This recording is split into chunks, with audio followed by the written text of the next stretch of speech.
Right as we were sitting down to record this week, John got an email from someone asking him to be on a different show. And it was a topic that we were both interested in, the sale of a minority stake in Liverpool FC, the soccer or football team of the English Premier League, to a consortium that includes Amazon founder Jeff Bezos.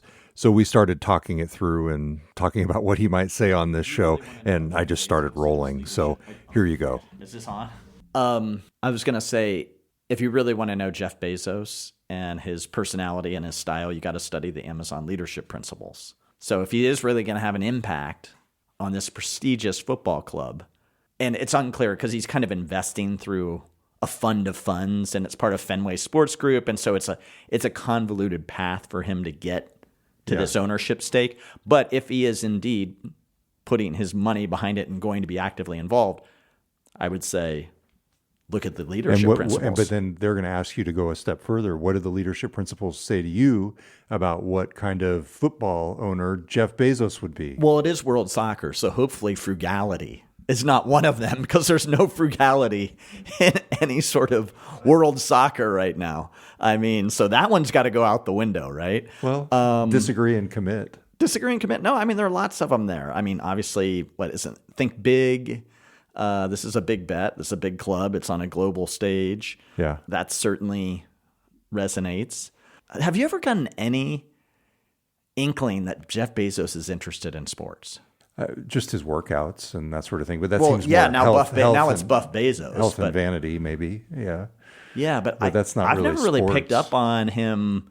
I mean, there's been a lot of rumors about him being interested in the NFL. And I continue to think that he is not going to be someone who's going to be up in a luxury box. He's going to be somebody who's going to be on the sideline at an NBA game. I think if he truly owns any club, and this sounds like an arm's length kind of deal. It seems like people are making way more of this than it actually is. But I think if he's going to be a true owner directly of any club or any team, it would be NBA, because then he can be on the sidelines just like every other celebrity, and on the baseline or on the sideline, you know. I think that would be much more. But football is such a soccer.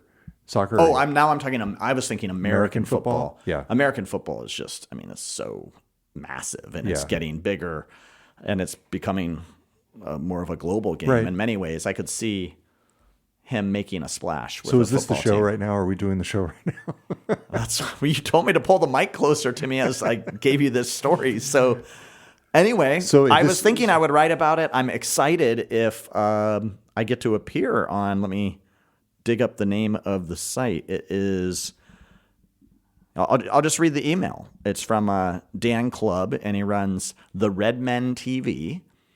And he says, "Hello, John. I hope you're well. My name is Dan Clubb, and I work for the Red Men TV, an independent Liverpool FC fan channel." You know, this is right in my wheelhouse.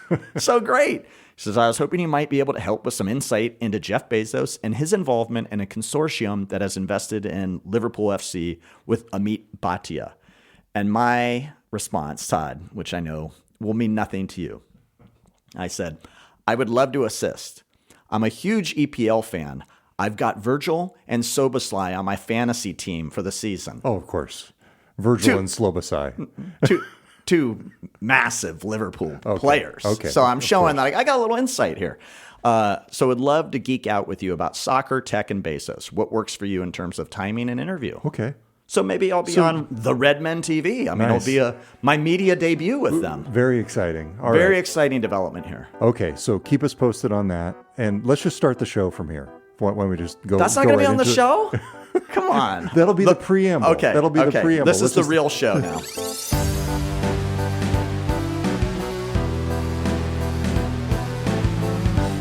Hi, and welcome to GeekWire. I'm GeekWire co-founder Todd Bishop. And I'm GeekWire co-founder John Cook. We are coming to you from Seattle, where we get to report each day on what's happening around us in business, technology, and innovation. What happens here matters everywhere, and every week on this show, we talk about some of the most interesting and important stories and trends in the news. John, one thing I can promise you this week, no clips of Elon Musk. the reaction. Thank you. The reaction from the audience, I will tell you, and your co-host, was comparable to your reaction. It was terrible, Todd. It was terrible audio. I can't believe you thought that was good audio. To me, it wasn't like, I don't need him to be a radio host. I just want to listen to the content of his comments and immerse myself in the insights of this person. I mean, he's obviously an insightful person, is he not? Look what he's done. You look at what he's done.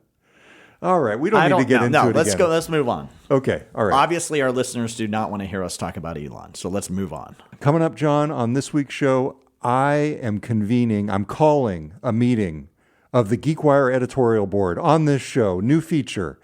The two of us. Later on, we've got a big decision to make.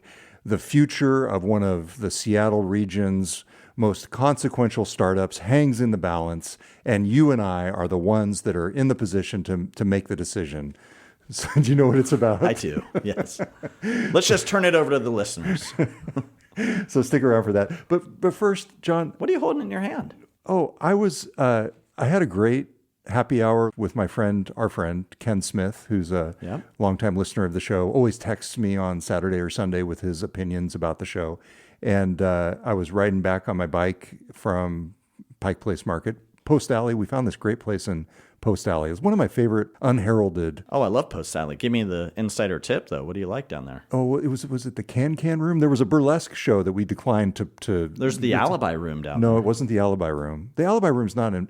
That's sort of the continuation of Post Alley. The Alibi Room's right in front of the gun wall. Yes, but no, we were in the part of the Post Alley that's a little bit further north of that. You know? Up by Kells. And, yes. Yeah. Okay. Yeah. So at any rate, great happy hour and dinner, and Ken was giving me ideas, and on the ride home. Ken designed our show this week. Well, on the ride home, I just stopped on my bike on the trail and sat down at a bench and scrawled out my notes on my coffee-stained notepad. So I've got a bunch of stuff here. But I was thinking, one of the things that you always say is, you say this to people who ask about the podcast and what it's about. And you always say, yeah, it's kind of one of our opportunities to give a behind the scenes glimpse of the reporting that we do. And you know what? I don't feel like we live up to that as much as we could. And something happened this week that was kind of in that vein, and it speaks to a larger story that I think is perhaps one of the more interesting up and coming startups. And the way we found it was twofold. So I just wanted to dive in. I'm curious where you're going with this. Yeah, what is it? It was twofold. It was a tip that came in from somebody who knows what's going on in the startup world, and it was something called a Form D. John, what is a Form D? Well, it is a filing for private financing. Yes, and so it's one of the rare instances where a startup or a new company, not publicly held, not somebody that's going to be holding a quarterly conference call or issuing an earnings report, has to do something publicly, or at least within the public filings. And the way we use it is that you can see when a new startup in particular has raised funding, even if they don't want you to know that they've raised funding. Well, some of the feedback I've received from venture capitalists and lawyers in the venture capital and startup ecosystem is they tell their clients that GeekWire is going to see this. And I recently created something, John, that I know you initially were not very hot on, but I am really excited about, and I actually refined it based on your feedback. There is... Of course, you can search for Form Ds manually, and there are some services that will send emails to you when they come up. But for me, the coolest thing to do is to go into the SEC full text search, the SEC, the Securities and Exchange Commission full text search, and search for all Washington filings. And if I'm having a good week where everything's humming along and I've got a little bit of spare time, I will do that 2 or 3 times a week. I'll just go in and search and manually scan through all of the Washington State filings. And a few weeks ago, I realized, why am I doing this? It's kind of the question of the AI era, right? So I created a scheduled routine in Claude twice a day, once in the morning and once in the evening or the afternoon, that goes in and does a couple searches. It'll search for any mention of Microsoft or any mention of Amazon, and it also looks at any filing from a company headquartered in Washington State. Public or private. Yes. And the cool thing, though, is not only does it find those filings, it takes our news judgment as described and explained to Claude by me and applies that news judgment to those filings and then surfaces what it thinks we might be interested in into our special Slack channel. Like, I'm looking at it right now. And the issue was at the very beginning, I kind of overdid it. It was a lot of clutter. It was a lot of clutter. Yeah. It was a lot of noise, not a lot of signal. Based on your feedback, John, I've refined it. I feel like it's much better now. It's only surfacing truly the things that we're going to be interested in. And in that way, I'm pretty happy with it. So one of the filings that it surfaced just in the past week was a company called Noosphere. It has a little accent mark over the second O. And this is a company that is founded by a former Meta AI research director named Kevin Carlberg. And it raised more than $10 million from Trilogy Equity Partners and Madrona. And I'm pretty fascinated by this one, John. You're fascinated in the company or the means by which you got the story, or both? A little bit of both. Okay, yes. He specializes in something that they're calling human-centered physical intelligence. And the idea is that it's AI that's designed to go beyond text and images on a screen. The whole idea is that it will help people interact with and make sense of the physical world around them, potentially using things like augmented reality glasses. And based on his experience and some of the research that he did at Meta, it's pretty clear from the research papers that he felt like he was on to something, that there was the possibility with some of these new advanced models to do something more impactful even than they had done at Meta. And to me, it's interesting in terms of the trends and the intersection and the crossover from computers to the physical world, which is something we talk a lot about. But it also seems like there's a lot of potential here. And I'm making some educated guesses here, in part because Kevin, when I called him on the phone, and I did it the old-fashioned way, his number happened to be on his website. So I called him up at around 6 o'clock on Monday evening, in part because, John, as you know, the principle that we always try to aspire to is don't surprise anybody. I wanted him to know the story was coming. And Kevin very politely declined to talk, which was nice. And we had a nice little brief conversation. But everything that we stitched together here was from some tips that we got, the public filing, and then following those breadcrumbs to a particular research report that he did that I think gives a hint of where this company could be headed. And again, it's Noosphere is how they're pronouncing it. This is the fun part. Like, this is great little scoop, and this just speaks to some of the interesting people that are creating companies here in the greater Northwest, right? It's a good point. He was working for Meta. In other words, he was not in the Bay Area necessarily. Wasn't out of Amazon, wasn't out of Microsoft. Yes. So we've been talking over the past couple weeks about some of the spin-offs from these stars of the Seattle tech universe as tracked by the Washington Technology Industry Association. And one of the questions was, would these engineering centers produce the kind of spin-off entrepreneurial activity that the big companies that are headquartered here have? And this is an example, and the answer in this case, at least, is yes. Yeah, because Meta had a large percentage of their VR, AR people here, and Oculus was, I don't know if you'd say headquartered, but Oculus had and still does, has a large presence here. Although it seems like they've really backed out of that business and shifted into AI. So hence people like this fella who's gone on to start his own company probably aren't getting as much support and investment from the mothership. So why not go out and go on your own? All right, let's take a break. It is time for the GeekWire editorial board meeting, and we will do that when we come back. 2 reporters, 1 Slack channel, no consensus. This is the GeekWire editorial board. Let me get my gavel out. We have now convened the GeekWire editorial board. We called it to order because we have a decision to make. And the decision is whether to leave Auger, the supply chain startup founded by the former Amazon operations and consumer chief, Dave Clark, who at one point was considered to be in line to be the next CEO of the company. He was, in fact, the consumer CEO. He was in a very high-ranking position at Amazon before he left, first to run Flexport, had kind of a dust-up there with the CEO of that company, and then he started his own thing called Auger. It's a supply chain technology startup. They've got some really high-profile clients, including Meta and Kimberly-Clark, the maker of Kleenex, who use Auger's technology and its AI capabilities to bring together a bunch of different supply chain systems that they might be using and basically make them intelligent and smart and know where all their stuff is going and make decisions. It's a really cool implementation of AI. All right.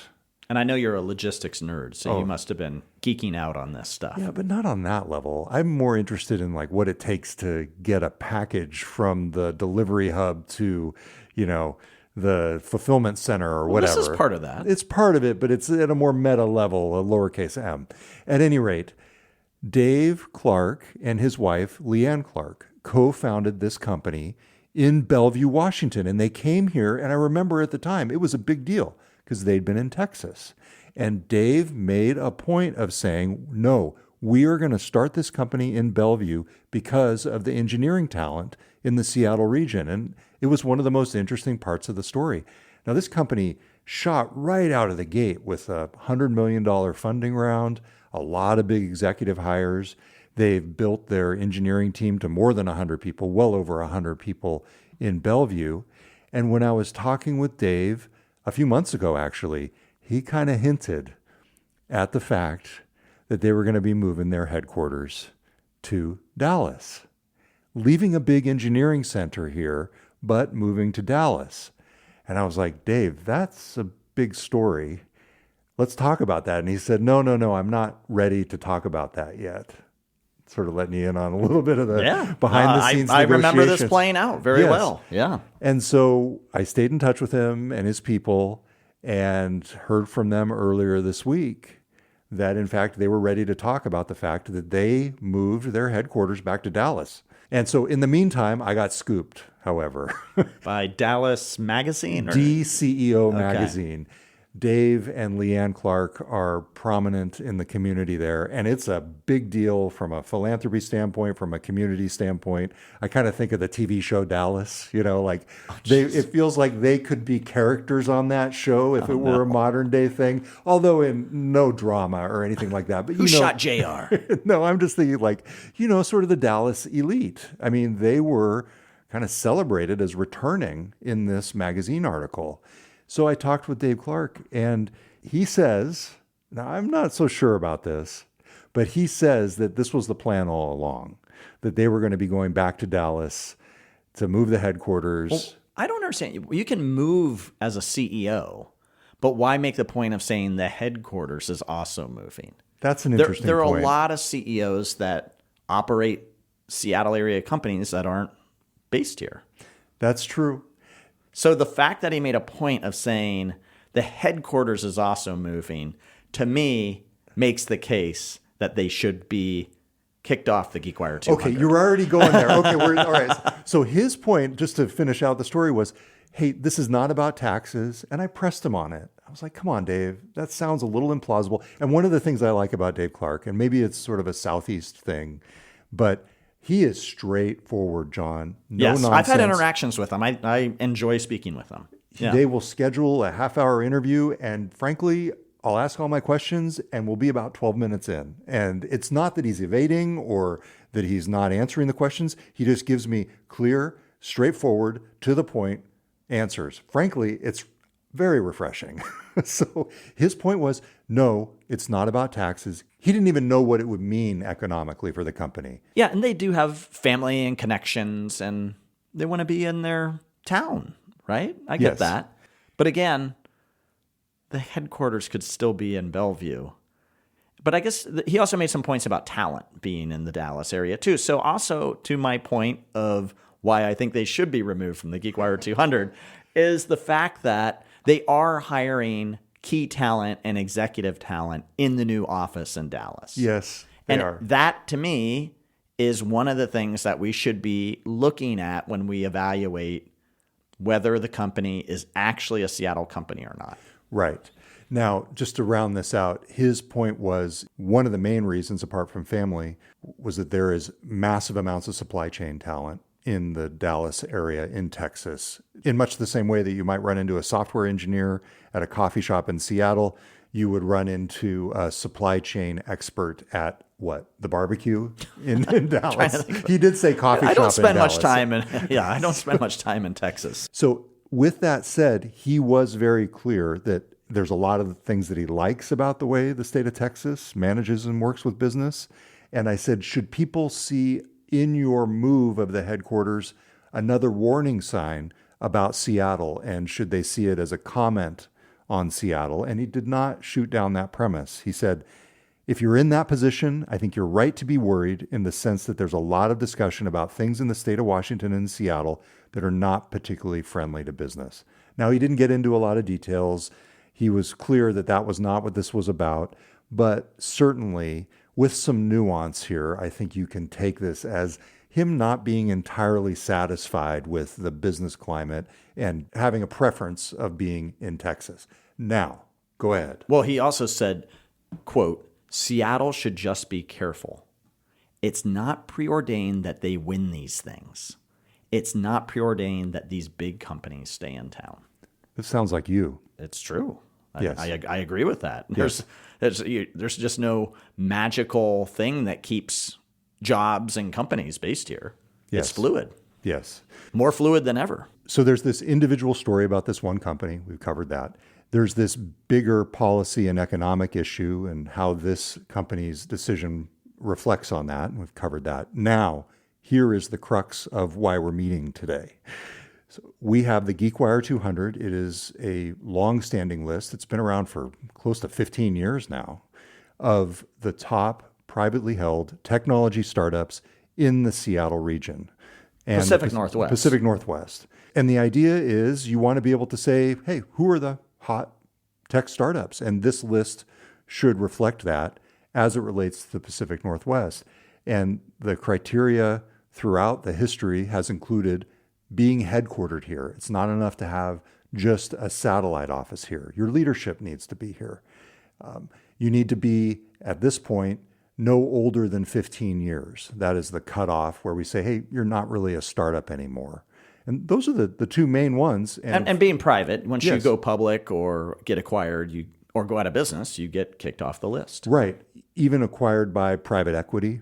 So if it's more than a 50% private equity or deal, acquired by another public company, then they might even rise up the list. But the most common ways of graduating, as we euphemistically call it, from the GeekWire 200 is to either go public, to get acquired, or to age out because you're no longer technically... Or go out of business. Or go out of business, yeah. True. I'm thinking Convoy is a good example. Convoy, great example, yeah. All right, so based on a strict interpretation of the rules, Auger is no longer headquartered here. They would be off the list. And they're number 31 on the list, and they've been rising rapidly. Yes. With that, I at least wanted to give Dave a chance to have his say. Honestly, there's some practical implications on our end. We do the GeekWire 200, and I haven't looked at where Auger is, and our rule has been, where the executives are, and this is going to be... So, frankly, John and I will probably hash this out on the GeekWire podcast this week. Hey, we still have a lot of dev there. You get grandfathered into the list in some way, right? I mean, maybe if I threw my toys out of the pram and stormed out of the room, you'd take me off the list. But I mean, we're just expanding. Toys out of the pram. I had to look that up. It's apparently some British thing about throwing a fit as a kid and the stroller. It was very odd. I didn't quote that in the story. I thought it was some Texas slang. No, I didn't get that. I think it's a British thing, not a Texas thing. At any rate, yes. He's saying basically he's not throwing a fit and running away. He and Leanne, his co-founder and wife, they're going to be back in Bellevue frequently. Yes, they've technically moved the headquarters to Dallas, but they've got a big dev center here. That was what he said. We've got a lot of dev there. So he's making the case, John, that not a strong case. Not really. I don't think so. Although the PR person who was on the line, who actually had worked with him at Amazon, so I know her very well, she followed up afterward. Did she really? She followed up afterward. Yeah, I forwarded you this message. You must have missed it. She followed up afterward and said, hey, keep us posted. We still want to be engaged with things like the GeekWire Awards. And Dave brought it up to me afterward, and he said, follow up with Todd. Make sure, like... Okay, so this is important stuff that they give us the verdict. So what's the verdict, John? Well... And wait a second. What if we deadlock? I've made my case. I think they should be removed. I think if the CEO had just moved, if Dave Clark and his wife just moved to Dallas and they didn't make a to-do about the headquarters also moving and that they're going to hire headquarters talent and they have office space in this new location, then I could see the case that Bellevue's still the headquarters and the CEO is just remote. And I think in that instance, I would argue you would keep them on. This seems a little bit different. And I should say to Dave and the rest of the Auger crew, we do have another list that we keep at GeekWire, which is our engineering outpost list, which is for companies that are not headquartered in the Pacific Northwest, that have a substantial office space here, mainly development and engineering centers. They can go onto the engineering center list. Yes. It is not nearly the prestige. It's not as prominent. But it's not a ranked list. It's more of a directory. People love rankings, and they're controversial, and they love seeing their green arrow pointing the way up, and people want to be number one. Yes. And Auger was potentially headed that direction. But John, I agree with you. I think you do. I thought this was going to be like a point stalemate, counterpoint. Stalemate. I really did thought you were going to argue. I would say you were at least going to be devil's advocate. I can't believe you're not being devil's advocate. Well, I mean, you've made a good case, and I feel like we need to be fair and consistent. I mean, we can't be, an umpire who calls a ball a strike and a strike a ball. And I think that in this case, our rule has always been if they're not headquartered here, they're not on the list. And so what kind of slippery slope would this put us on with other companies that might say, yeah, but we've got a big engineering office there and Auger's on the list. And I think it creates a difficult precedent to the extent that this matters to people. To just argue against myself and to keep this segment going, because people are probably just so enthralled with this conversation. Yes, this is the most exciting we do have companies, and I know this was controversial, when you added Expo? When you added Expo to the list, which is like, I don't think they have any employees here. No, they've got employees here. And their headquarters is here. I mean, that's the thing.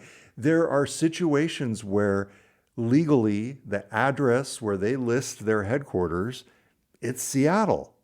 And so it's kind of a strict interpretation of the headquarters. And that's where it gets tough because it's a bit of a judgment call. And I know people think we're kind of belaboring this, but companies pay attention to this. Yeah, venture capitalists look at this list. I mean, I can't tell you how many people that are looking for work look at this list because they're like, they want to pick the companies that are rising up the list. It's a little scary, frankly, how much people look at this list. And it's so cool. We take these kinds of decisions seriously. And I know we're joking around about it a little bit, but we take it seriously. I would make the argument, too, that this also goes the other way. We've had companies that have moved their headquarters to the Seattle area or Portland or Vancouver, BC, and they've been added to the list. So companies like Rent Spree, which came from, I think, Southern California. It's a real estate-oriented company. They're number 197 on the list because they chose and they moved their headquarters here. The CEO came here. They planted their flag here. So there are a number of those examples of companies that have decided to move here. And I think those companies should be rewarded by being on the list. Okay. I think Todd, that's the verdict. I don't know if you want me to bring this up or not. But if you do a little research on this back in the day, and we should say we've changed the parameters and we've put new rules in place around the GeekWire 200 at various times throughout its history. For example, the 15-year mark. That wasn't always a rule. We could older companies on there at one point, but we wanted to freshen up the list. We want it to be a list of up-and-comers and newer companies, so we put that rule in. Back in the day, there was a company, I think it might have been number one at one point, that was on the list, but did not have its headquarters. Oh, DocuSign. DocuSign, yeah. And so people could point to a past example because the company was founded here, headquartered here for a number of years, technically moved to San Francisco, split kind of operations, and we kept them on the GeekWire 200 for a few years before they eventually went public and then were kicked off after their public offering. Yeah. But that was many moons ago. And it was a different era. Do you feel like our policy has changed since then? Have we gotten stricter about... Maybe, but it's also so much harder to really, we've talked about this on the show. It's also kind of harder to know where a company Seattle or a Pacific Northwest company. What a company is and where its headquarters truly is. To me, one of the biggest things is not only employee base, but it's where the CEO lives. I think that is just such a big factor in where the company's headquarters actually truly is. And in this instance, the CEO has made a point of not only moving, but declaring the headquarters is moving and an employment base is going to be set up in a new office in Dallas. And so there are a lot of factors that, for me, point to Auger being removed and being moved on to the engineering outpost list. Yes, and maybe we can do something to spice that list up over the course of the years. I don't know. We can send Dave Clark some salmon or something, something that will remind him about how awesome Seattle is. Well, it's some 110-degree day in Dallas, One of the things he said is he would gladly trade a gloomy March for a hot August. That was his point. There are people like that. Yeah. All right, so that update will be made with the Q3 update to the GeekWire 200, which we've got to do here pretty soon. Better get on that. Yes. So, all right, John, coming up next, GeekWire Trivia Challenge. Pop quiz, hotshot. This is GeekWire's Trivia Challenge. Wouldn't you prefer a good game of chess? All right, welcome back. Yes, it is time for the GeekWire Trivia Challenge. John, this week, this was one of those stories that was so predictable. So predictable. Last October, Microsoft unveiled this kind of weird blob named Mico, which stood for My Copilot or Microsoft Copilot, or I don't know. And this was a concoction of the Microsoft AI team under Mustafa Suleyman. And I have to tell you, as soon as I saw this, I was like, this is not going to happen. And the whole idea was it was a companion for your voice mode. What is their fascination with these little companion things that attach around your computer and want to help you, Exactly. Clippy, Bob, Exactly. They all fail. They all fail. Cortana even, this whole notion that you could transport this assistant from the video game Halo to... it's just keep trying, Microsoft. There's a $1 trillion business in there somewhere. So the news this past week, Microsoft is combining its consumer and commercial copilots as sort of a prelude to creating what they're calling this super app. And I was on this briefing with them and I was like, wait, what's happening to Mico? And they acknowledged Mico. Dead. No. It was it's sort of, as I put it in the story, sort of a semi-retirement. Mico is going to potentially be a character in Microsoft education stuff, like AI education things. It's obviously Mico has been retired. But the whole idea was you're talking and this sort of physical representation of the chatbot in the form of this expressive, color-changing, reactive blob would be on the screen. And they didn't use the word blob, but that's what it was.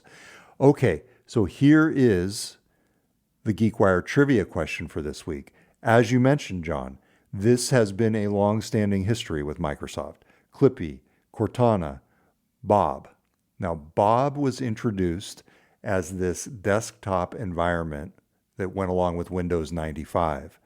But I'm not sure if you know this. The character on screen was not actually Bob. The character on screen was a dog that led you through the interface and was kind of the character that was there. I mean, talk about poor execution. Like, pick one character and stick with it. Like, why wouldn't Bob be the one? Wasn't Bobby the dog? No. Bobby.